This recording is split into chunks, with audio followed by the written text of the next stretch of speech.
side. Jordi Caicedo looking for the ball. Golazo. Goal for the captain. Here is Salomon Rondon getting to the ball. Goal. Goal.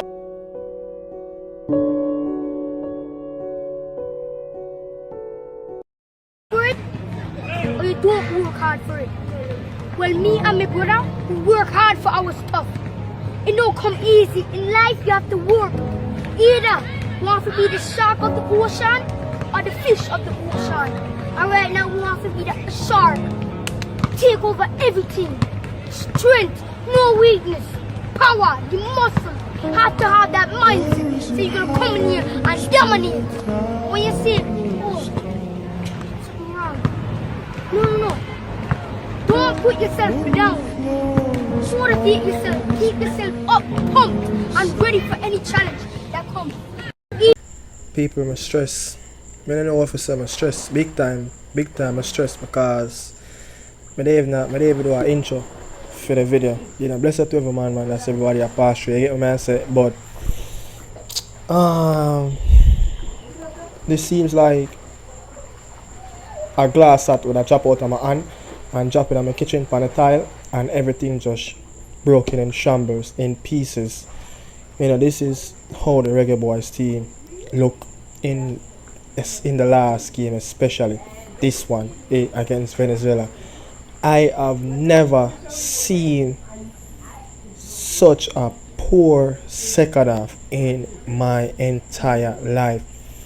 Maybe one of the poorest games that I have seen a team that I support in the second half. Probably the last game of Social, another Scandinavian, another region. You know, I think the game that he got 4 or 5 against Watford. That game was such a poor game. The second half was just, the players were just walking. You know, this game, man, you know, the reggaeboyz, you know, I'm broken. To be honest, I'm broken. You know, as a Jamaican, want the country to do really well at this prestige tournament. It's such a hard hit, you know, it's such a hard hit on me that, you know, I don't know if I can really sleep because this is a country that I love. This is a country I was born for. Most people supporting, you know, locally and in the diaspora.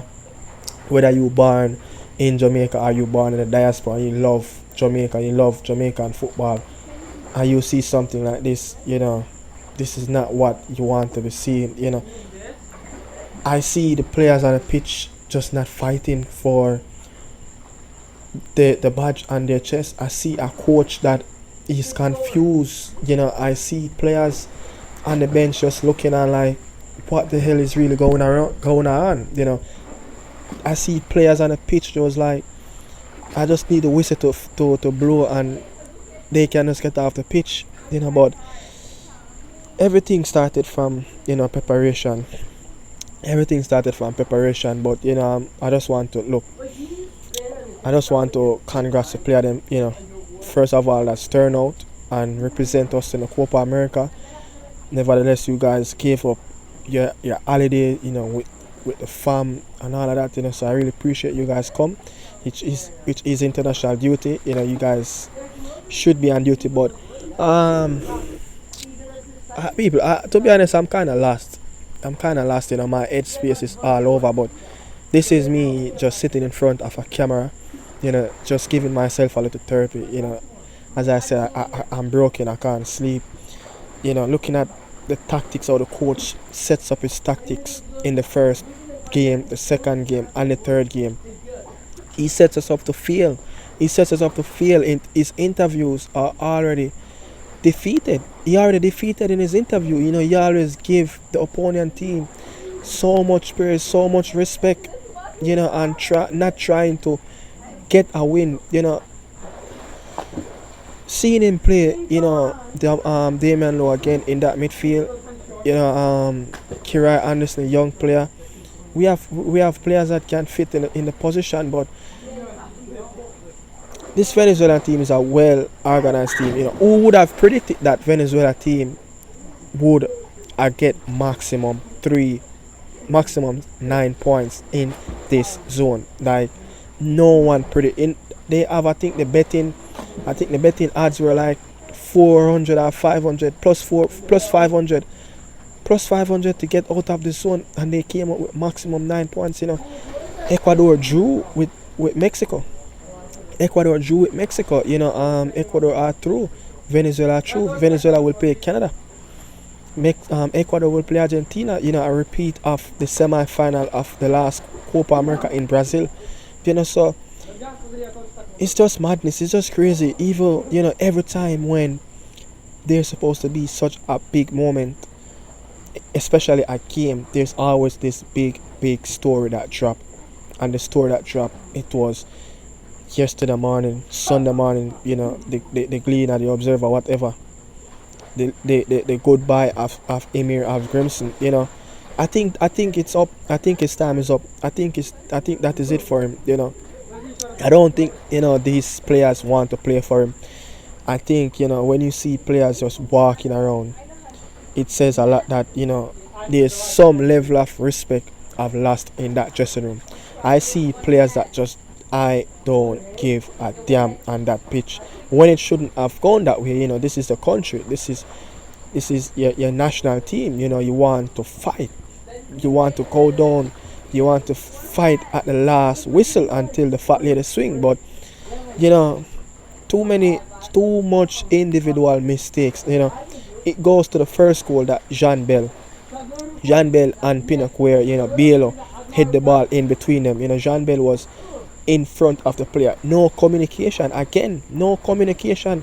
The second goal, if you see the gap between the defensive line and the midfield line, it was so big. When that ball slid through, the player got the ball, I think it was the number 6, to give Salaman a run on that ball. Like, where is the organized? Where is the shape? That's what I'm saying. There's no organized, there's no professionalism. These players are professional players. Our players, when I look on the pitch, such quality players on the pitch. And the third goal, look at how that ball slit through to Salaman running against 3 defenders. Low, Pinnock, and I think maybe it's Joel Latibody here. It's just, I don't know, man. People, I want to come on my eye when I watch a game. To be honest, this is how much I love my country. But goes back.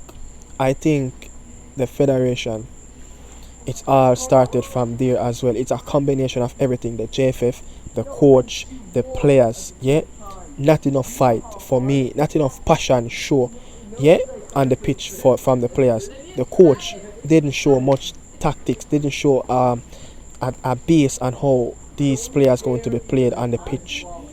The federation, lack of preparation, incompetent behavior, administration issues, organization is coming from the top.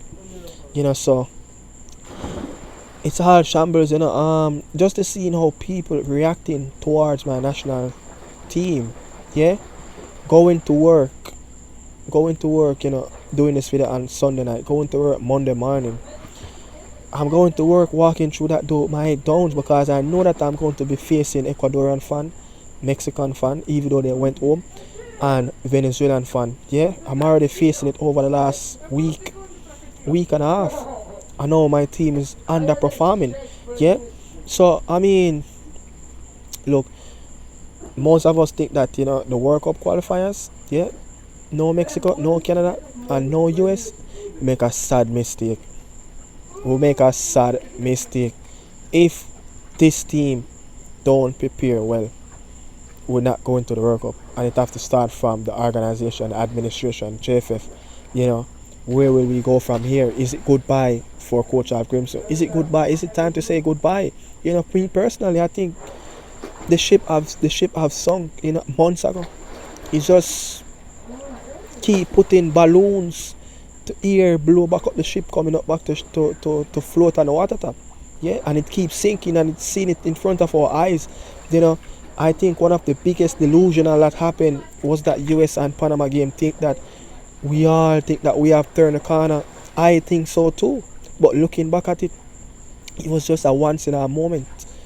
The Canada game, it's just moments in our journey, where our team just naturally fail, and it just happened that we just came out in those 3 games, played really well, except the US game, not a positive victory, but we brought them deep into extra time where we concede at the death, but by a 1 goal. But these things keep happening, time and time. I think Heimir Hallgrimson is a good man, he's a good person, you have certain skill set that, he can lead a team forward, he can rejuvenate a squad, but I just don't think that he really meshing or having that chemistry with the administration, the JFF, and the JFF must take some beating for this. They must take some beating for lack of preparation, lack of structure, lack of organization.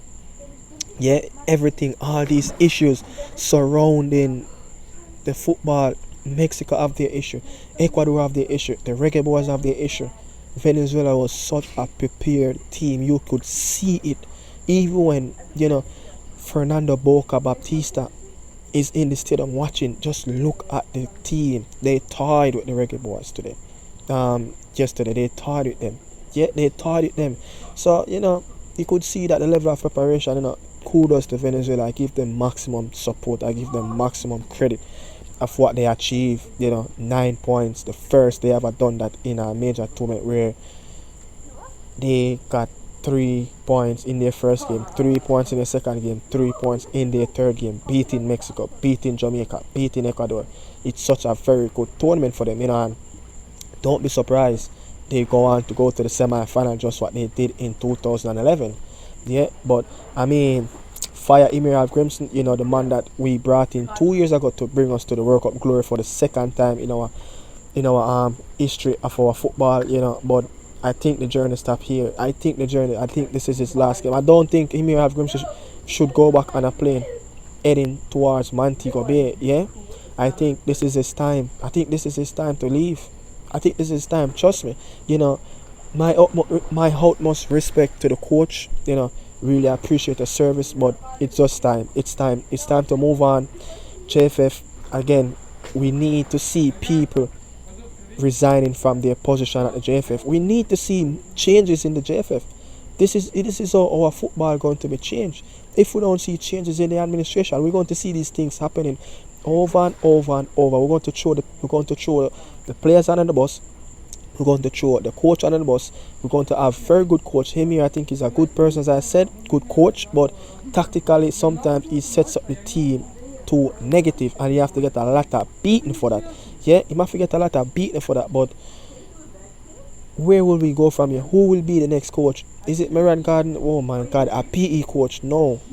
But I mean, people, trust me, it's alarm time for the reggaeboyz. It's alarm time for Jamaican football. Yeah, I mean, look, the next game up is, I think, against Cuba and I think Honduras. One of those, two of those teams in the Nations League. That's what next. But the only thing can bring back some love, some joy amongst the reggaeboyz fans is the Paris Olympic that will come up in 4 weeks from now in France. Seeing the likes of Kishian Thompson coming up, Civil, Noah Niles, these athletes. I think it's Olympic time. I think this is where most of us Jamaican can find a lot more joy, a lot more peace, in this summer holiday. Is as we win some gold medals in the Olympic, the likes of Shelly, the likes of, Shakira, Shakira Richardson, Sharika, so I don't know, man. I don't know where to go, to be honest. I'm lost for words. I'm struggling to keep up with this video. I'm just shocked. I'm shocked. It's not that I'm shocked because we lost all 3 games. It's on how we lost the games. Yeah, it's the showcase. We probably on the second biggest international tournament in the world. All eyes, millions of people are watching this, looking at my country, looking at the players that we have, that we can select from, and look at the performance. Players just keep walking in. There's no level of organization. There's no level of structure. Nothing is going on. Nothing. It's just unbelievable. Like, how long we going to be keep up with these things happening? It's like a reoccurring, like you put your credit card account to be paid with a debit card, and every 25 of each month there's a recurrent of paying it, auto pay. It's like that's what the JFF happening right now. The JFF, the players and the coaching. Yeah, so I think we need clean slate in the technical staff. We need changes up front. We need changes in the administration so our football can prepare and how we want it to be prepared, structured properly, so a coach can come in and do his work comfortably, and we can get the best out of the players and get the best out of the coach. But if Heimir Hallgrimson leave in a few days from now, with 2 years left back on his contract, we must, there's going to be a level some mutual agreement where him and his staff going to have to be paid off. Who will be the next coach? That's what I'm saying. Who will be the next coach? I think Heimir have lost the plot. I think he have lost it. The ship have sunk months ago, as I said. So who will be the next coach for the reggaeboyz? Because this is over. The Heimir Hallgrimson saga, the Heimir Hallgrimson journey, it is over. It cut halfway the journey, and this is where everything must stop. We cannot go into Nations League, we cannot go into the World Cup qualifier next year with these types of stuff keep happening. A lot of teams around the regions are performing well, are preparing well, are making addition to their squad, quality players. So we need the ship to be stable. We need the ship to be stable in the administration. Over and over we keep saying this thing, and I don't know, man. People, look, it's hard, man. This is so hard. This is a hard pill to swallow. I was watching the game with my son, and I was just looking at him, and he was like, "What is Jamaica team is playing? Why they playing like that?" Even him understanding that this team is not playing a level of professionalism. They're not playing up to the level of how he know how football players should conduct themselves on the pitch. People, raise up on yourself. Thanks for watching. This is Nicardo Media House, people. I'm out because I can't do this anymore, man. I can't do this anymore. Hopefully, later in the Monday evening, maybe I do a video. If I can find the strength, if I can find the energy, man. But bless up on yourself. Thanks for watching. This is Nicardo Media House. Salute.